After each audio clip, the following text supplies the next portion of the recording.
Tujuan rumah tangga itu ada dua. Yang satu mendekatkan diri kita pada Allah. Karena itu tolong periksa sampai sekarang, kira-kira antum di rumah sudah mendekat kepada Allah atau belum. Salatnya, mengajinya, kebersamaannya. Bertakwalah karena antum itu dititipkan pasangan dan suatu saat akan ditanya. Yang kedua, mohon fokus ke sini. Tujuan berumah tangga itu untuk melahirkan sakinah, ketenangan, ketentraman. Jadi kalau antum sudah puluhan tahun berumah tangga, belasan tahun gak pernah tentram, itu artinya ada cara yang keliru menjalani proses rumah tangganya. Karena itu, untuk melahirkan ketentraman, saya tidak bahas panjang karena waktu kita sudah habis. Bawalah mawaddah dan rahmah ke rumah. Itu caranya. Mawaddah dan rahmah. Apa itu mawaddah? Singkatnya begini.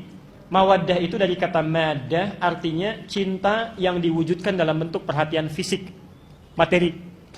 Contoh, antum sebelum menikah kan lihat dari fisiknya dulu ya. Bapak lihat ibu itu kan dari cantiknya, anggunnya, baiknya, perangainya, tegaknya, gitu kan? Ibu lihat bapak juga begitu kan? Gantengnya, tampannya, menawannya, kumisnya, dompetnya. Itu mawaddah. Oke? Nah, antum bawa itu sampai berangkat ke rumah tangga. Mohon maaf, jangan waktu 6 bulan pertama sebelum menikah perhatian banyak, ya. Traktirannya banyak, hadiahnya banyak, setelah menikah hilang. Kelanggengan sakinah di rumah tangga itu bisa dijaga dengan perhatian mawaddah. Coba misal Nabi itu termasuk istrinya itu seringkali ngasih hadiah. Aisyah memasakkan makanan kesukaan Nabi. Nabi memberikan hadiah berupa yang sifatnya mawaddah materi. Kenapa tidak dicoba? Misal, berapapun usia pernikahan, mau 40 tahun, mau 50 tahun, dalam momen-momen tertentu cobalah berikan mawaddah. Istri misalnya dalam momentumnya anak lahir, ya, atau hari pernikahan tiba, tidak ada salahnya antum bawa mawaddah. Tidak perlu yang mewah. Masuk rumah ada sekuntum bunga walaupun usia sudah 50 tahun, ya. Subhanallah ketemu dengan istrinya, "Mama, ini hari pernikahan kita. Ingatkah tentang akad yang pernah saya sampaikan seharum bunga yang saya bawa ini?" Itu subhanallah. Itu indah. Ya. Siap? Apa enggak salah ini? Baik. Rahmah, perhatikan. Ini saya serius pada bagian yang terakhir. Ini apa? Air ya. Sekarang bayangkan. Ini ada minuman. Ibu sudah siapkan bekal dari rumah. Papa mau ke kantor. Minuman disiapkan, minuman kesukaannya. Subhanallah. Di lampu merah ada orang minta minum karena kehausan. Kira-kira suami akan memberikan tidak? Pak? Ibu sudah siapkan minuman kesukaan, dibikin semalaman. Di jalan ada orang kehausan tidak bisa minum. Minta kepada kita untuk bisa diberikan minuman. Dikasih tidak? Umumnya pasti dikasih.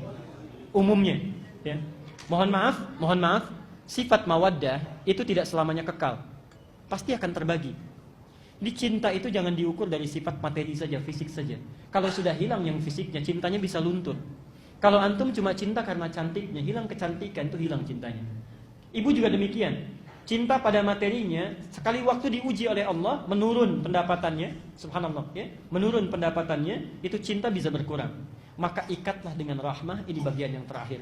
Rahmah inilah perhatian yang lahir dari hati yang paling dalam. Kalau ini dikeluarkan, cinta akan bertahan dan tidak akan pernah pindah ke lain hati. Dan yang punya rahmah tinggi itu cuma punya ibu. Cuma ibu. Rahmah ini asalnya dari kata rahim. Yang punya rahim cuma perempuan, laki-laki tidak.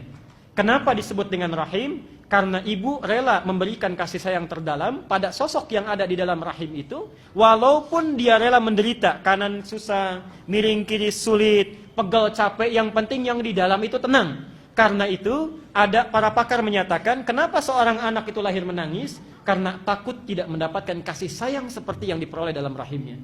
Kalau ibu rumah tangga ingin langgeng, maka berikan rahmah lebih tinggi dibandingkan dengan mawaddah. Contoh, pernah nggak ibu praktekkan kalau suami pergi ke kantor, itu kenapa tidak diantar sampai ke pintunya? Kemudian titipkan dengan kata-kata, perhatikan, ibu titipkan nasi 1 bungkus dengan makanan mewah, dengan kalimat walaupun sekedar di SMS kan, perhatikan, jauh bedanya melekat ke dalam hati. Papa sayang, kami beserta anak-anak di rumah mendoakan dengan cinta dan sepenuh jiwa agar papa sukses dalam pekerjaan dan kembali ke rumah dengan semangat. Bekerjalah dengan cinta mama, Pak. Itu subhanallah. Itu akan dibawa sampai ke kantor itu. Gak bisa dibagi itu. Gak bisa dibagi. Suami lihat yang bagus pun di kantor, misal ini cantik fisiknya lebih daripada istri, itu mikir 2 kali. Kamu cantik, tapi belum tentu bisa punya rahmah seperti istri saya. Kalau saya masuk angin, dia bisa kerokin misalnya. Itu kepikiran. Karena itu ibu tampilkan mawaddah dan rahmah, insya Allah ketenangan itu akan diraih. Saya tutup dengan kisah terakhir, dan ini nyata. Ini nyata. Ibu bapak, kita akhiri pertemuan kita, dengarkan kisah ini dan praktekkan dalam kehidupan. Mawaddah dan rahmah. Di Karawang, ada sebuah keluarga sangat soleha. Suami istri sudah punya 3 anak. Bayangkan, sudah punya 3 anak. Suami soleh, istri soleha, anak-anak soleh. Satu kali, suami itu sedang pulang dari pekerjaannya, capek luar biasa, lelah dan lapar. Masuk ke rumah, subhanallah, disambut oleh istri, dicium tangannya, ditenangkan jiwanya. Begitu duduk di meja makan, kata suaminya, "Mah, tolong buatkan mie." Istri masih sibuk di dapur. Ibu perhatikan, subhanallah, Pak ya. Saya berikan dalilnya dulu, nanti buka Quran surat 91. Ayat 7 sampai dengan 10. Perhatikan sini, saya cepat. Apa yang terjadi?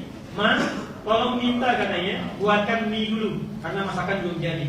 Ibu sekalian, subhanallah, karena sibuk di dapur, saking sibuknya bawa bumbu ini itu, tiba-tiba lupa yang dimasukkan ke mie itu 1 sendok garam. Diaduk. Terbayang ya? Dihidangkan dengan penuh senyuman. Kemudian suami menerima, belum diambil, istri sudah pamit ke dapur lagi. Perhatikan konsepnya, perhatikan.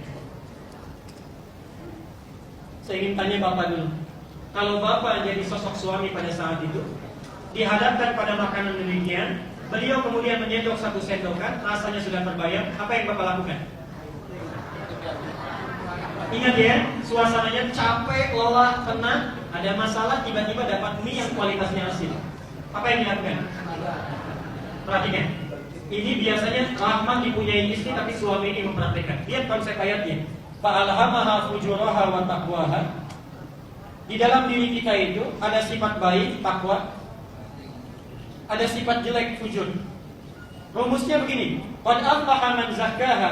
Akan bahagia hidup seseorang kalau dia menemukan yang jelek, belajar dari jeleknya, mencari lawannya yang baik. Jadi rumus rumah tangga itu, kalau menemukan sifat jelek dalam pasangan, cepat cari yang baik, jangan dieksplor yang jeleknya. Contoh, kalau cemberut itu lawannya apa? Senyum. Kalau bapak menemukan istri sedang cemberut, bapak itu senyum. Sampai ke rumah, istri sedang cemberut, bapak yang senyum. Ma, kenapa jangan cemberut? Sebaliknya, subhanallah, suami sedang marah-marah, misalnya pulang kantor marah-marah, pekerjaan di kantor dibawa ke rumah, marah lawannya apa? Sabar, tenang.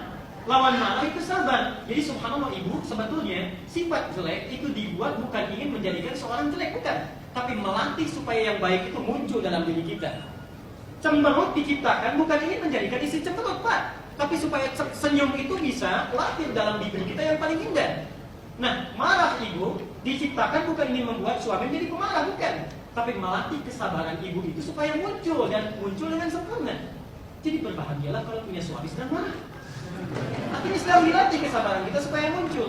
Perhatikan, tadi mie rasanya apa? Lawan asin apa? Ini dia, suami ini paham betul dengan konsep ini. Keluarlah dalam lisannya kata-kata yang sangat manis walaupun yang dirasakan asin. Mas sayang, anak 3 masih panggil saya. Perhatikan, Mas sayang, papa datang. Ini bahasa bebas ya, tapi begini kurang lebih, tidak saya kurang-kurangnya atau tambahin. Perhatikan, sini mah duduk samping bapak, lama rasanya tidak makan berdua. Enggak marah. Baik ya. Tidak marah. Lama rasanya tidak makan.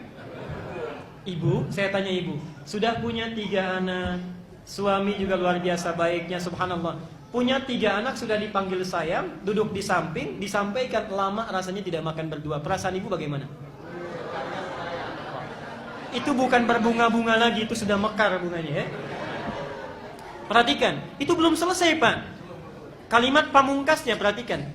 Sini mah papa suapin. Jelas ya? Sudah terbayang ya? Rasanya nikmat, enak, momentumnya ditunggu-tunggu. Dengan manjanya sudah menanti. Apa yang terjadi? Subhanallah, perhatikan Pak, saat suapan itu sudah mulai disampaikan, perhatikan, yang terjadi istri bukan tertawa, bukan tersenyum, itu langsung tersungkur jatuh di kaki suaminya. Dicium kaki suaminya, menangis jadi-jadinya mohon maaf. Perhatikan seorang istri yang sangat soleh. Beliau menangis, "Pak, maafkan mama tidak sengaja," dan sebagainya. Tapi hebatnya suami, tangis itu lawannya apa? Tertawa dengan senyum, tertawa dengan singkat, tidak berlebihan. "Ma, kenapa begini? Papa kan cuma katakan lama rasanya gak makan berdua." Apa yang terjadi? Perhatikan. Tadi kan lapar ya? Lapar, capek, penat luar biasa. Perhatikan, dari rumus ini saja. Apa yang terjadi? Diangkat istrinya, pergi ke dapur sama-sama, hilang laparnya, hilang penatnya. Yang tumbuh itu cinta, masak sama-sama, cinta mulai bersemi. Persoalan sementara, cuma gara-gara mie asin. Yang lahir itu cinta yang luar biasa semerbaknya. Kadang-kadang Allah memberikan masalah bukan ini membuat kehidupan rumah tangga bermasalah, tapi untuk belajar dari situ supaya cinta itu terus bertanam. Rumusnya, yang kecil jangan diperbesar, yang besar kecilkan. Bapak Ibu lebih paham karena sudah menjalani proses kehidupan yang cukup dalam. Silakan dibaca bukunya, mudah-mudahan bermanfaat.